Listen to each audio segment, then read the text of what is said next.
ప్రస్తుతం భారత్ రష్యా మధ్య $69 billion 69 billion డాలర్ల వాణిజ్యం ఉంది. కానీ వాణిజ్యం మొత్తం కూడా రష్యాకి ఫేవర్లో ఉంది.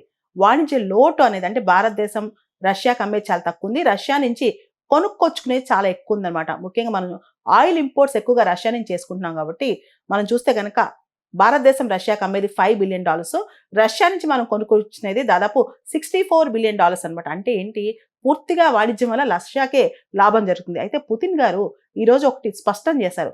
ఈ ట్రేడ్ డెఫిసిట్ తగ్గించడానికి కేవలం ఆయిల్ అనే కాదు, అనేక రంగాల్లో ట్రేడ్ డైవర్సిఫై చేస్తాం, వాణిజ్యాన్ని అనేక రంగాలకు విస్తరింపజేస్తామని.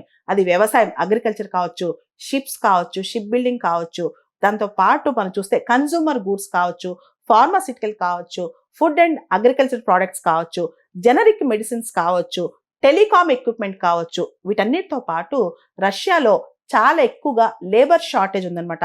రష్యాకి దాదాపు 3.1 మిలియన్, దాదాపు 3 కోట్లకు పైన వర్క్ ఫోర్స్ కావాలి. రష్యా జనాభా క్షీణిస్తుంది కాబట్టి ఇండియా నుంచి వర్క్ ఫోర్స్ తెప్పించుకోవటం, అదేవిధంగా టూరిజం అనేది భారత్ రష్యా మధ్య పెంచుకోవటం, వీటన్నిటితో పాటు ఇండియా రష్యా మధ్య ఈ దీనికి సంబంధించిన ఏదైతే పర్యావరణానికి సంబంధించిందో, క్లైమేట్ చేంజ్ సంబంధించిన అంశాలు కూడా చర్చలోకి రావడం.